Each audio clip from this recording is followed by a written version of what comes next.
Assalamu alaikum wa rahmatullahi wa barakatuh.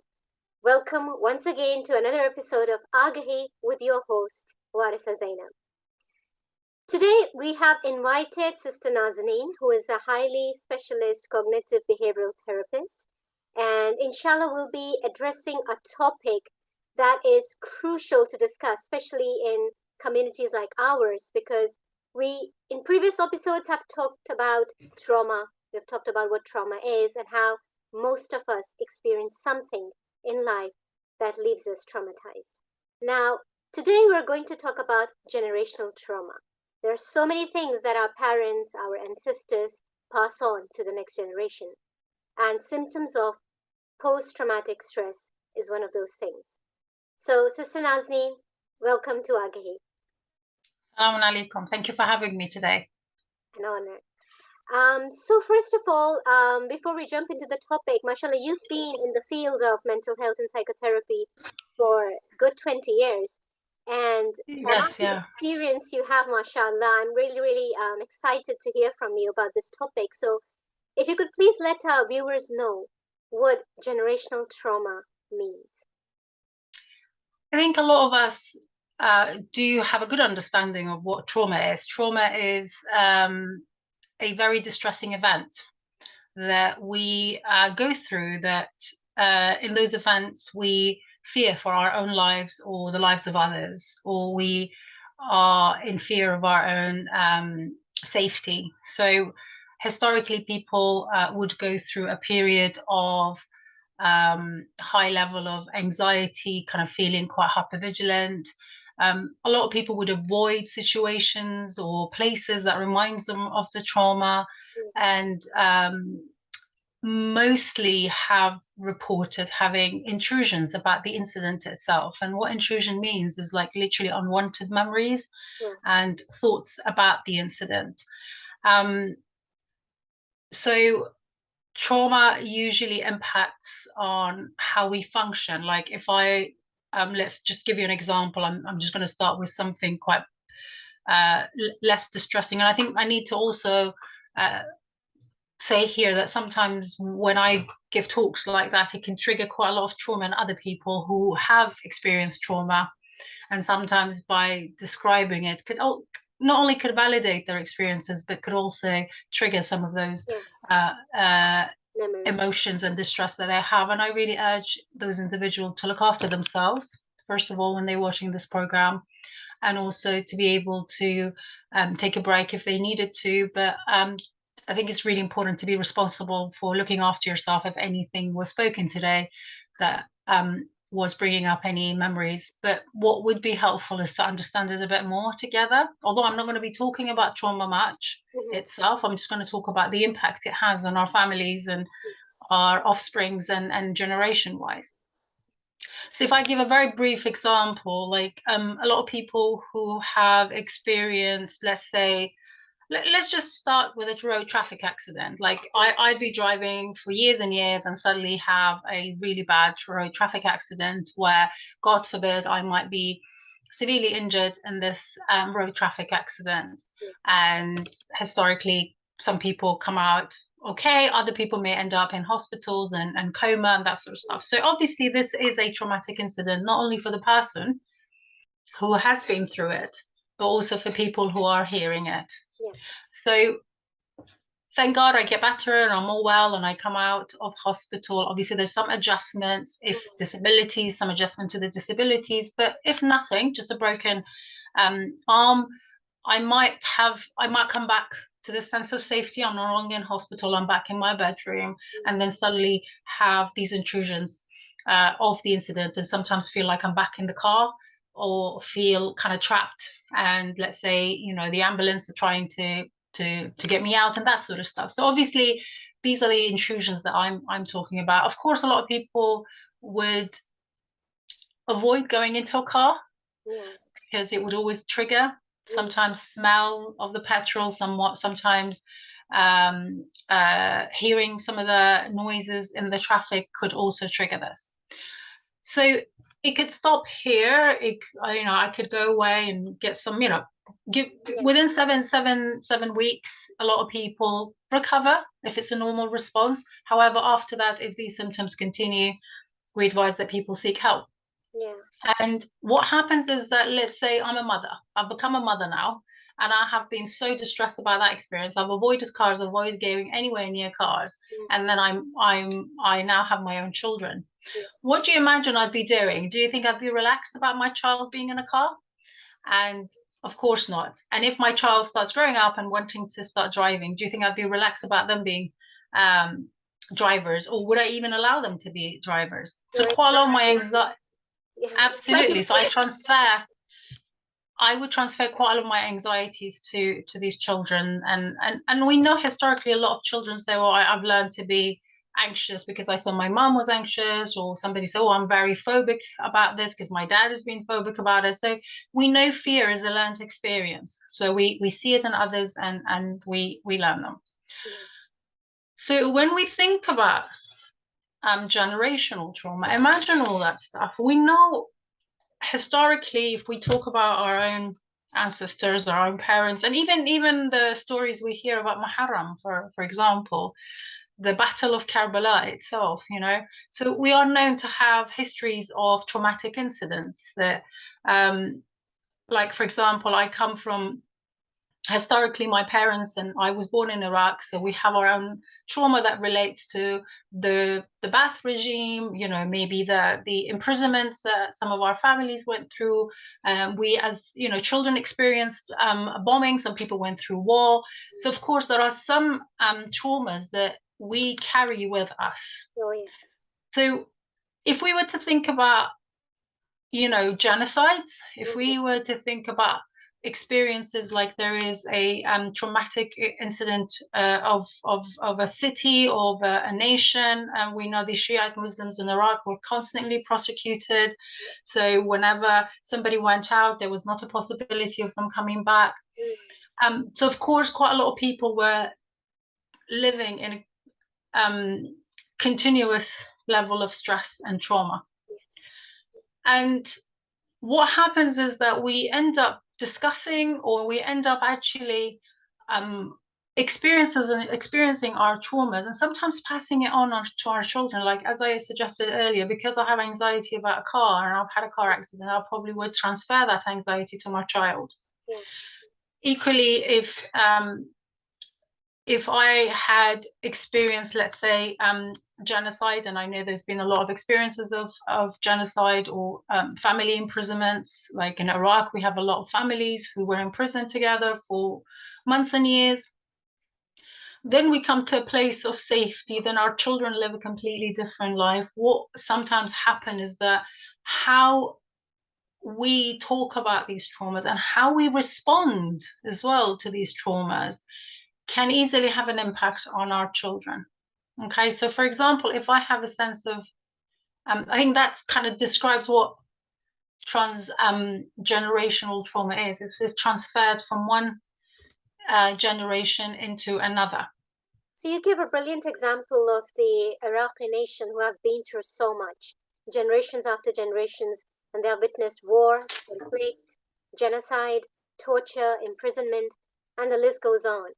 So it's not just your parents or your grandparents. I think it goes back to even back to your great-great-grandparents, right?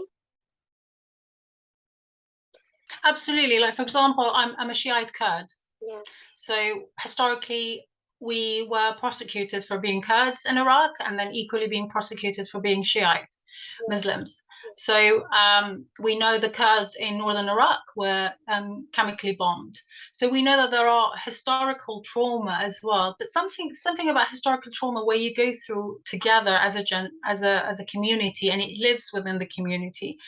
But I think the generational traumas that we talk about could be an individual trauma. It could be, as I discussed, it could be the traffic accident. It could be being brought up in a domestic violent environment, having lived a domestic violent relationship, having had childhood atrocities, neglect, having had childhood abuse, going through a period of abuse where my ability to trust others does get impacted. So of course, how many times we've had mothers kind of interfering in girls' choices in marriage or decision making because they have experienced negative marriages. Yes. So what I guess I'm not trying to suggest here is that, you know, our experience, our traumas is all comes from our parents.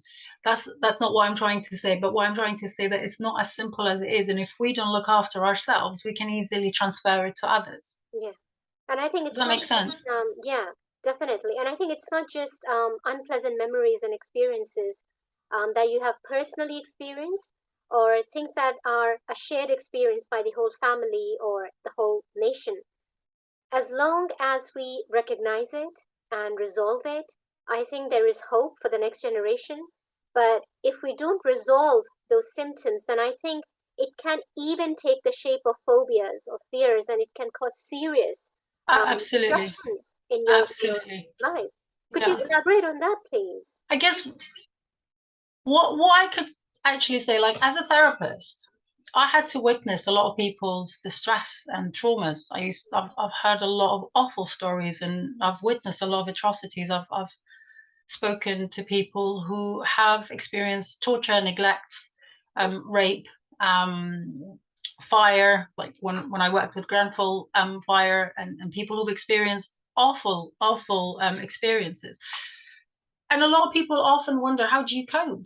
You Mm, know, what's that like for you? yeah, We know that people do suffer from secondary traumatization. We know um, a lot of people who hear about trauma, even if they have not experienced it, yeah, they can develop symptoms of secondary traumatic stress disorder. absolutely. So that's because you witness Mm, uh, someone suffering, and sometimes by listening to their stories, you create the story and the narrative in your own mind, and sometimes it becomes your own story.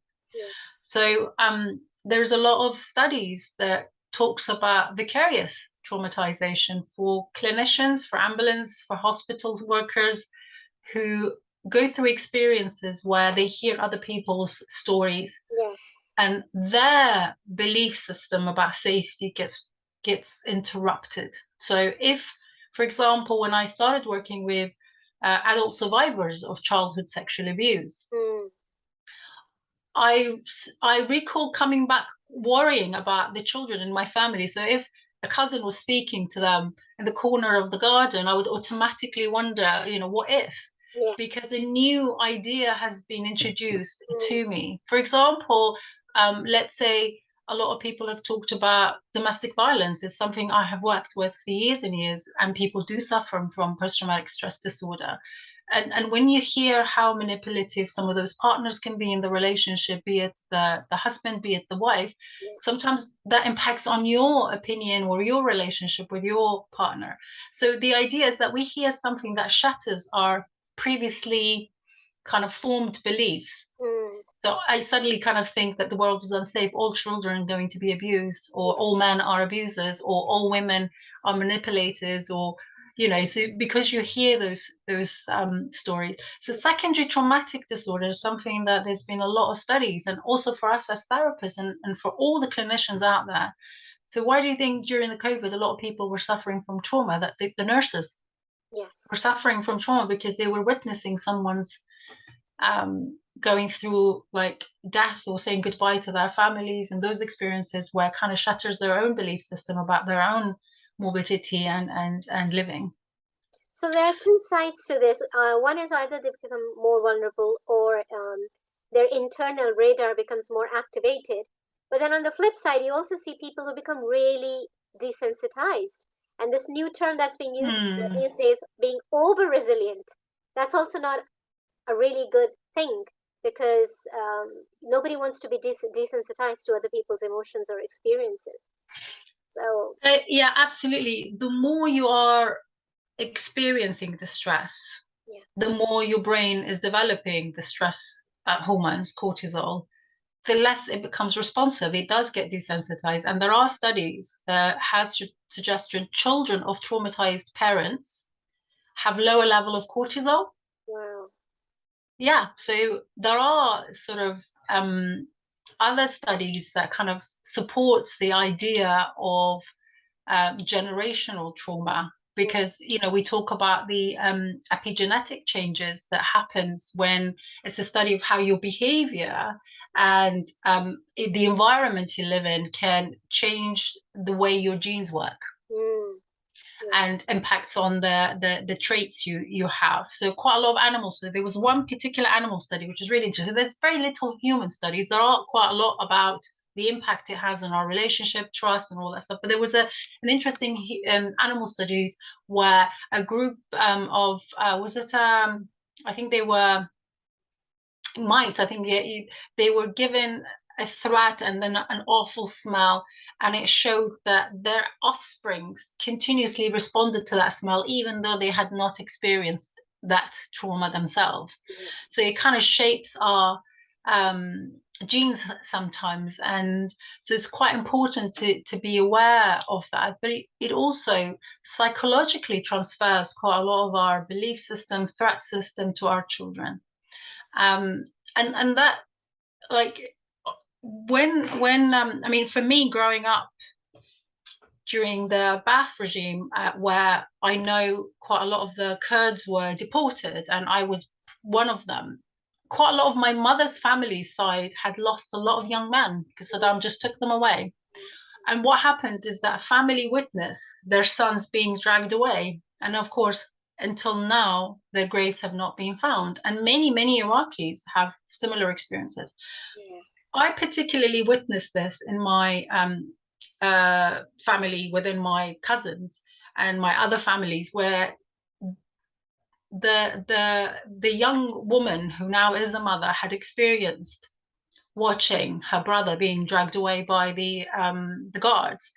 And historically, she had a lot of trauma about that, nightmares and experiences. So it's quite a lot of anxiety around separation.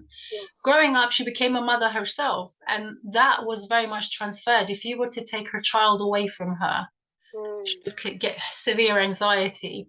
And equally, this child grew up, and the mum was so protective and so attached to this child that did not allow this child to have a sense of self. She made decision on everything for this child as a way of trying to protect this child.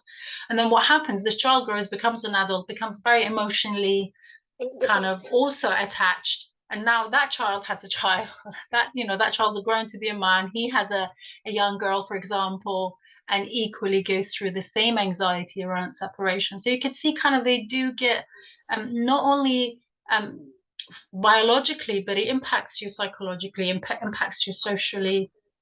You may start worrying about your safety unnecessarily. Like, for example, we live in England.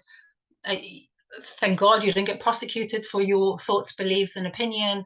Whereas we get our elders often worry about expressing opinions or challenging the police because it's the police, you can't challenge them because there's and you could see that, and then suddenly we become quite intimidated by authority as well, even though the authority hasn't done anything to us, if that makes sense. We've been programmed from a very early age, and we mimic our caregivers. So when we see that they are silent about certain things, or a certain authoritative figure has a kind of impact, we mimic the same behavior without even rationalizing why we're showing that behavior. And you gave a classic example, Nazanin, about how the epigenetics, they're focusing a lot on how our genes, our DNA, kind of hold those memories in our bodies of the traumatic experience that even a child, an unborn child, has experienced in the mother's womb. So shed some light on that. How, because for our viewers to understand that, what is the possibility of an unborn child experiencing certain things in the mother's womb? And we know historically, we've been told that if you read Quran, your baby in your womb can hear it. If you're a stressed mother, your baby becomes a stressed child. So we know that there is a lot of that transmissions are happening. I must admit, this is not one of my greatest fields, but I am aware that genetically we become formed, and it doesn't mean our DNA changes here. It's just that the shape of our genes gets impacted on. So the way the genes develop certain proteins, and it's the way you live your life, the way you behave in your life, that can shape how your gene will respond. But what's also important to recognize the psychological impact, as I gave you an example, that we children learn from parents. So if a mother responds um, extremely to a spider, what do you think a child will do?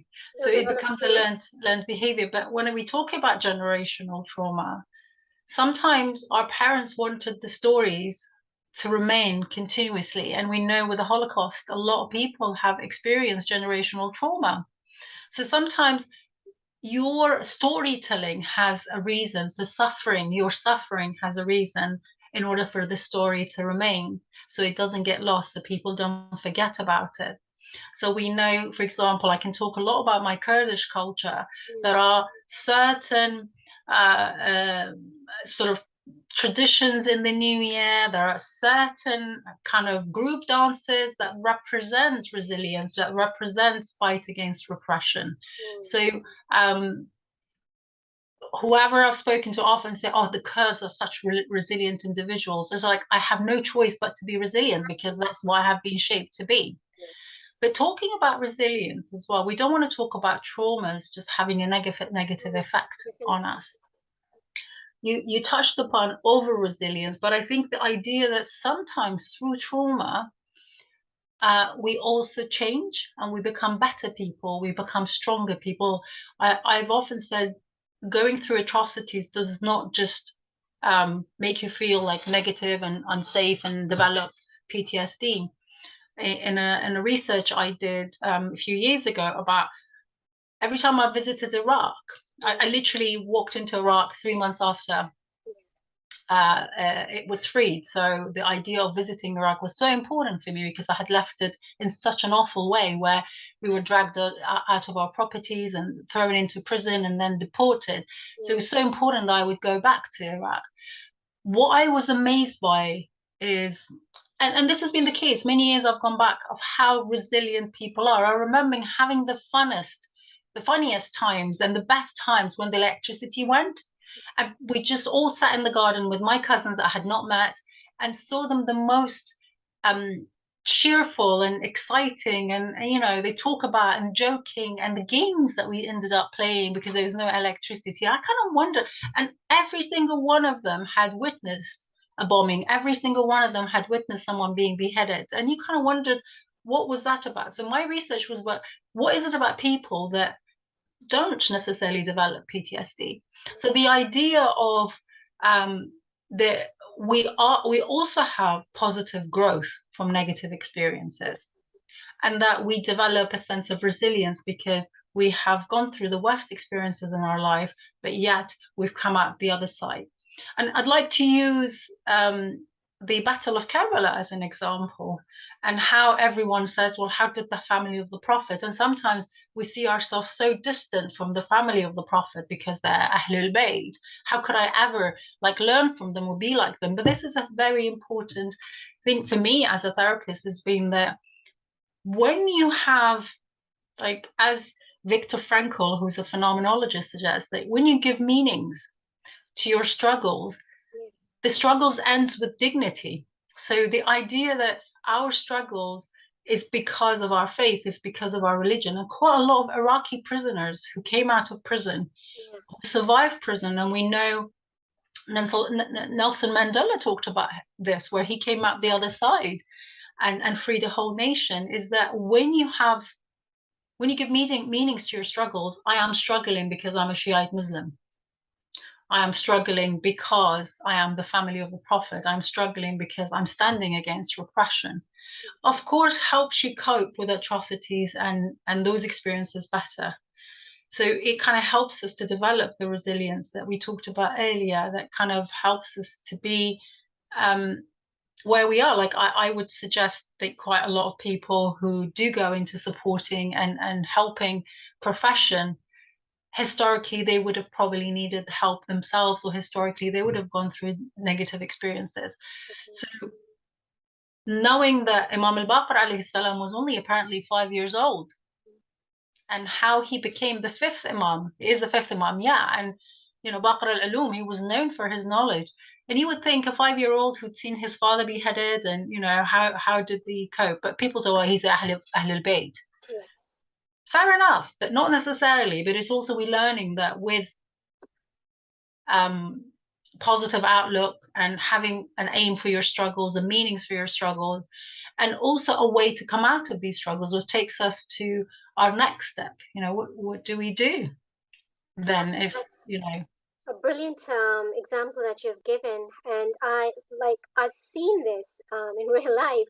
One of the most kindest and compassionate people that I've come across in my life, they have been through so much. If you talk about what their experiences have been, some of them have been through really horrific, circumstances in life, like some, they've been abused sexually by their own parents, or neglected as a child, or they've witnessed the most horrific things in life, and they've been mistreated by people whom they trusted yeah most. yeah But they and they become haven't. the most loving parents. And Exactly, yeah because they learn that whatever happened with me, I'm not going to do the same thing with others. So they build like more, compassion yeah towards others, and they understand the struggles other people go through. yeah They kind But I of. think what's important to say that not everyone does this intentionally. So I don't want to have this blaming culture here.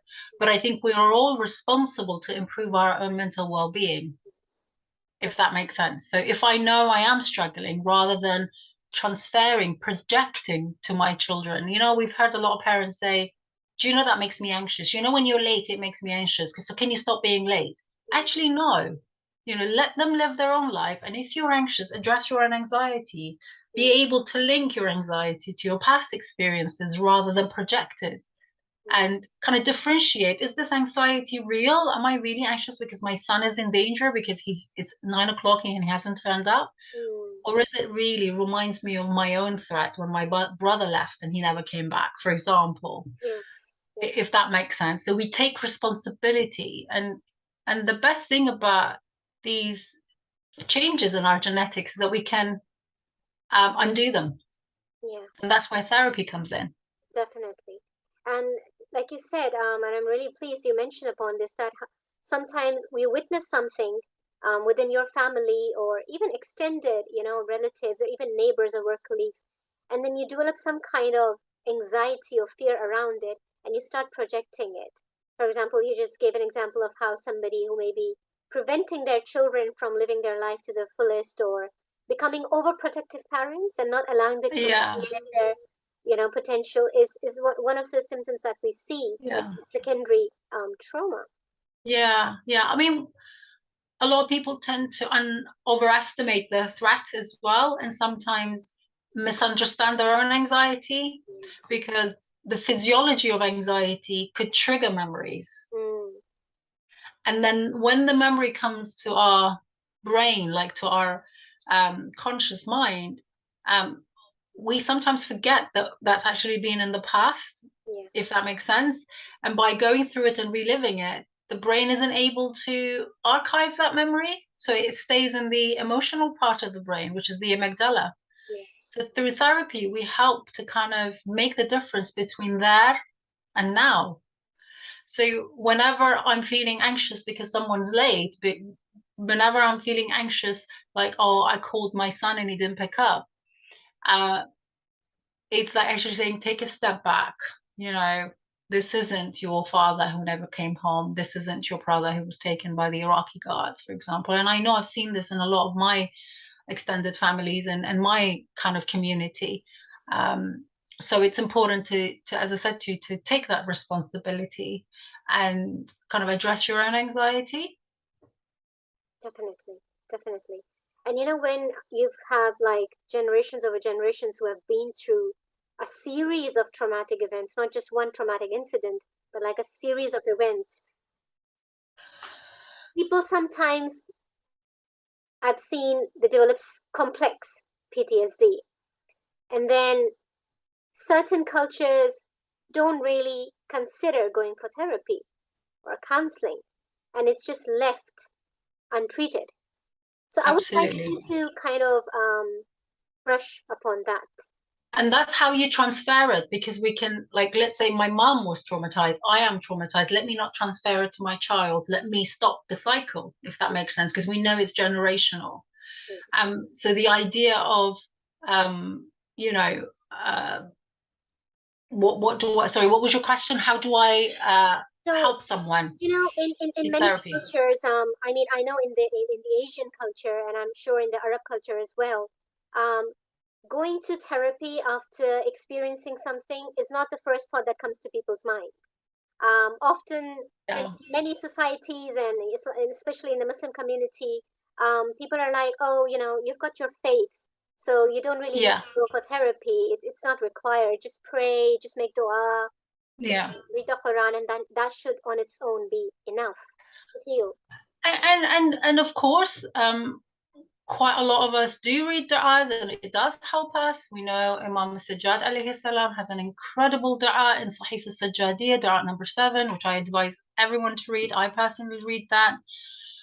But that doesn't mean that if I am struggling from depression, which has biological symptoms as well as psychological, if I'm suffering from trauma, which, as I said to you, has biological symptoms, you know, your cortisol level gets interrupted and no longer produces cortisol. So, and the effect that has on your muscles, and you end up having fibromyalgia, and you know, that the level of stress you're in, the intensity of those continuous tense muscles. So it's important to, of course, we do need to rely on dua, but equally, if I had a kidney failure, do I just rely on dua, do you think?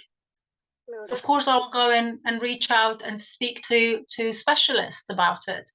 And equally do my dua and prayers and ziyarat that helps me to cope with this. So the idea is that God has given us privileges. You know, for example, we have free NHS. We're very lucky in comparison to other people. So that's a rizq. That's a godsend. You know, we're very lucky, and there's that we have this opportunity. So let's seek out these supports that's available. Let's talk to specialists that could support us. So people think I just go to a therapist and just talk. Well, Mm, I can talk to my sister. That's not the case, because if talking is all I did, I'd probably lose my energy, if I'm honest with you. But we are trained yeah. to give you tools to help you make a link between your feelings, between your behaviors, between your thoughts. And earlier I said that our genes kind of changes based on the environment and the behaviors that Yes. we engage in. So let's not impact that, because it impacts on our health as well. Yes, definitely. We know the level of stress impacts on diabetes, the level of stress and the hormones, and the sugar level gets impacted, high blood pressure. We know a lot of people who have developed heart condition because of stress. So there's clearly biological response to psychological distress. So it's not a joke. You know, you've got to do something about it. If you're constantly in high level of anxiety, that is a concern. You'll have physical health consequences afterwards. Definitely. So when you come to speak to a therapist, quite a lot of the therapists, you know, are trained in providing culturally sensitive psychotherapy. Yes. We are very lucky to live in a country that people like myself has been given the opportunity to be supervisors who makes an impact on working with people who don't have an understanding of the Muslim culture. Then suddenly I do give consultations. So every NHS you go into, there is somebody from a different community. So and within the NHS, and as supervisors ourselves, we often are in continuous training of ourselves and our staff. So when you go and speak to a therapist, Yeah. you actually get a chance to understand. So Nazanin, you mentioned about some of the symptoms of generational trauma, for example, hypervigilance and avoidance and all of that. But say, for example, if someone who is experiencing it but is completely unaware of the symptoms, what should people look out for to recognize if they are experiencing any I symptoms of think PTSD? with trans sort of generational trauma, it's important to recognize that I'm struggling with, based on what your trauma is really. Mm, If it's been relational, if it's been safety. Depends on what the type of traumas you've had. Do I struggle with trust? Am Yeah. I often questioning people's genuinity? And do I present with anger, frustrations, and or irritability? We've seen a lot of people who have experienced, like they've been to militaries, they often struggle to keep relationship going. There's a lot of anger, irritability. It's important to recognize through the repressions I lived Yes. in my experiences, am I struggling with low self-esteem? Mm. Is this what I'm also transferring to my children, where I'm not supporting them to develop a stronger self-esteem? Of course, anxiety is a theme in any form of trauma, depression, how I see myself, how I see the world, how I see relationships in general, my view of self, often it's negative, which kind of leads into us feeling quite depressed. Yes. Um, um, do I have this unreasonable fear and this constant worry about people dying Mm. and injury? Am I always thinking about the worst case scenario? And do I always predict negativity that, if someone's late, they're probably dead. If someone's late, they probably hurt in a car accident. Am I constantly predicting negativity? Of course, we know a lot of people use substances to manage some of those emotions. We know people use drugs and some use alcohol.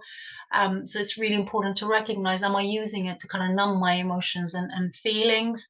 I'm We glad talked to, I'm glad you mentioned addictions, because trauma and addictions are like so they go hand in linked, hand. Absolutely. definitely. And it's Absolutely. not only use of certain substances, but we also see people who have experienced generational trauma. They become workaholics. They find it difficult to maintain healthy relationships. So there are so many things. Sometimes commitment becomes an issue, of course, in any form or shape, whether it's relationship, whether it's a job, whether it's a university. Mm, Um, we know people over prescribe, you know, when yes, it's unnecessary, they take certain medication. A lot of people know where they're generous and share each other's medications. And I think these are the ways that it tends to show itself as well. yes, Of course, social withdrawal, avoidance to be around people, and these are normal symptoms for people with mental health issues. yes, definitely. And I would say, I guess you would know that because of my past traumas, I now have problems around uncertainty. Mm, Well, if I didn't have those experiences, I'll probably be able to cope with the unknown.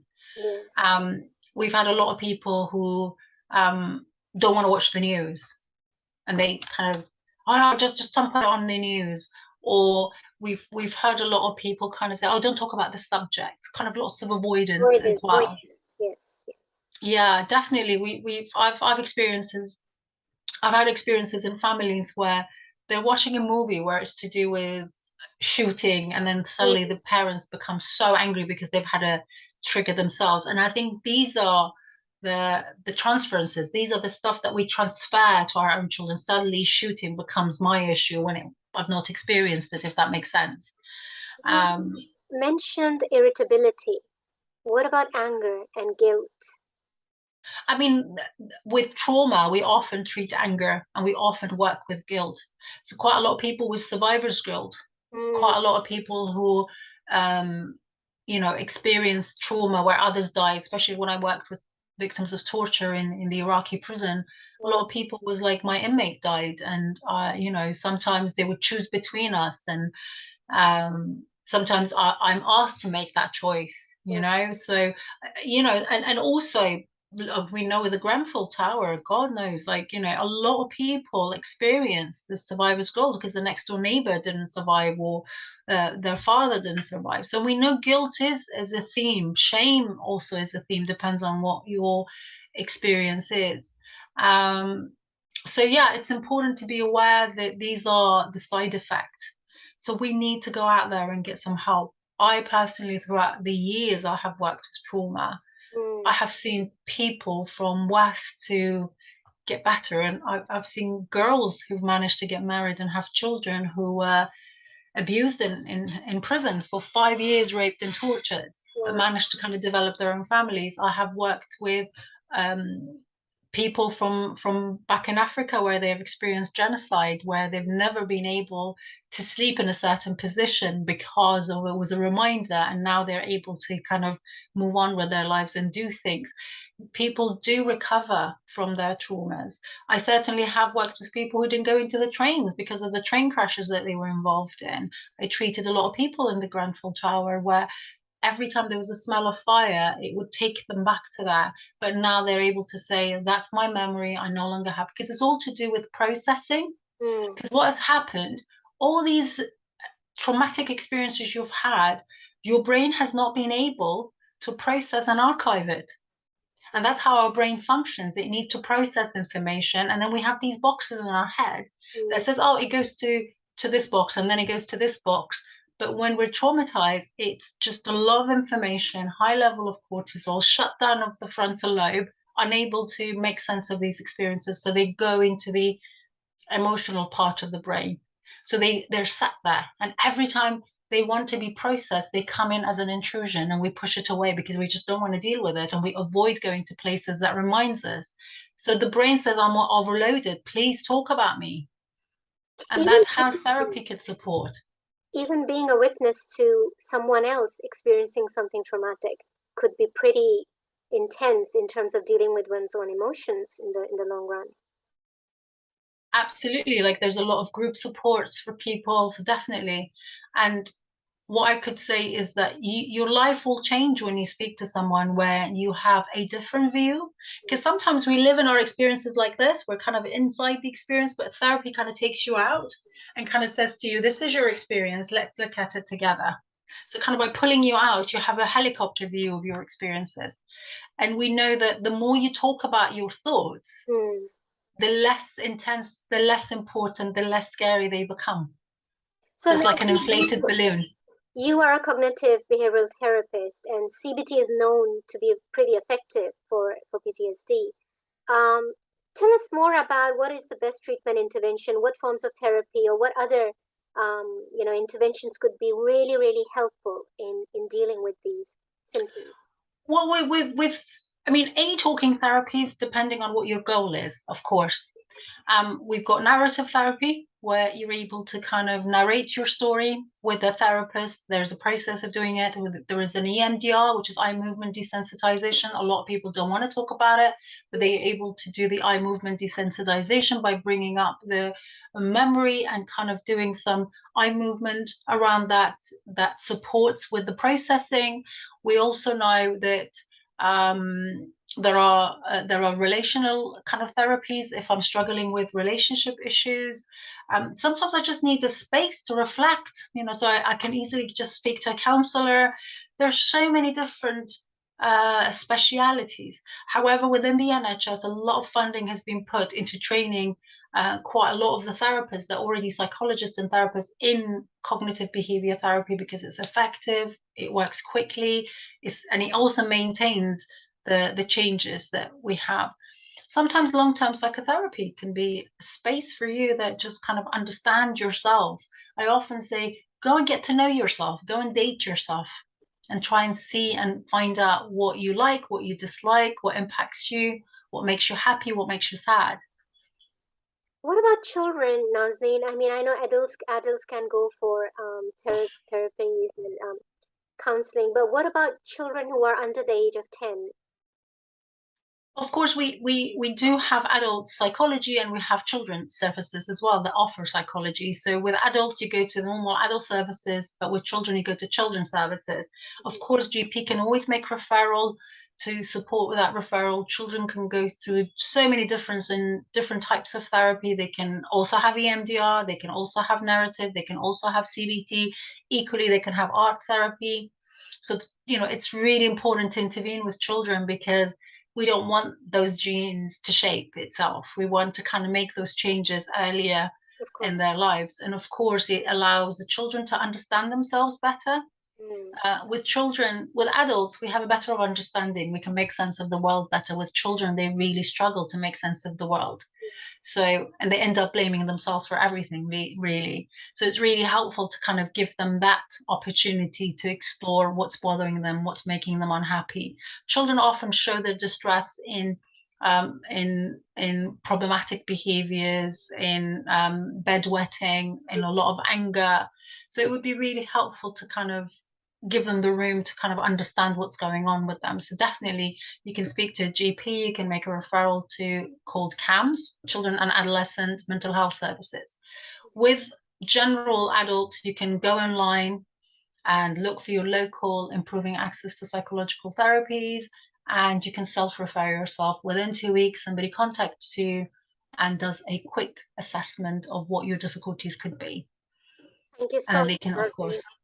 Jazakumullah khairan for all the information that you shared with our viewers today and helping us get a better understanding of generational trauma.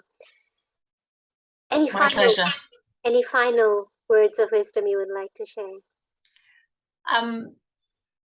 If you need to get closer to God, and if you need to understand God, you need to understand yourself. So man arafa nafsah, arafa rabbah. So that's all I can say. Beautiful. So whoever knows self knows God.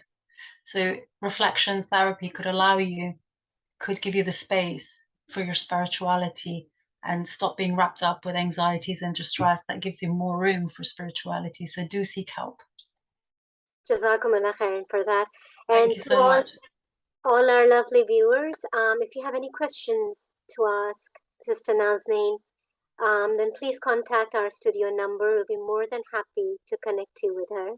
We're always looking for feedback and any comments that you would like to share with us about today's episode or any other episode on a specific topic that you would like us to share. Please use our Facebook or YouTube page to share your comments and feedback. Until next Saturday, we will inshallah see you again with another guest and another topic around your mental health. Till then, look after yourselves. Assalamu alaikum wa rahmatullahi wa barakatuh.